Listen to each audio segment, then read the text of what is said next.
Good morning mga sisa love. So yan, hindi pa nakakahilamos ang Inday. Nag-ayos muna ako nitong aming kakainan.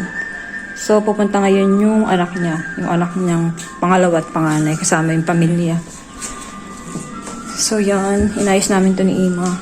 And then, ayan, mainit na. So isasalang ko yung kakainin namin. So ito, niready na to ni Ima. So lahat ng pagkain namin ngayon si Ima nagluto. Saka ito, papainitin ko na rin to. Yung soup nila, gulay nila yan. Tapos binblender ni Ima. Masarap yan. Marakapo na. Sabay natin yung chicken sa ano.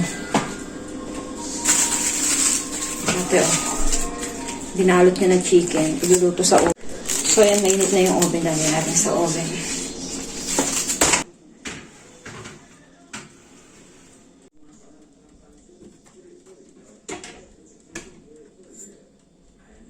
So yan, gandang-ganda talaga ako sa lamesa nila kasi ito is pang buong pamilya talaga. So naliliit siya, nalalaki. Ayan, ganda. So lahat ang aming bisita ay 9. Tapos plus kami 3. 9, 10, 11, 12. So 12 kami lahat. Dapat pupunta din dito. Dito din kakain dapat yung kanyang kaibigan. Kaya lang is pinapapunta daw ng kapatid. So, nag-alis ako ng isang plato kasi hindi siya dito kakain. So, doon yung alaga ko sa space na yon kasi naka-wheelchair siya. So, doon ko ilalagay yung wheelchair niya tapos doon ako. Tapos yan, dito yung mga apo niya at anak.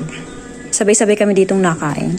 Kasi yan, pinapainit ko na itong marakapo na. So, ito yung soup nila, yung gulay na pinaghalo-halo tapos binblender ni Ima.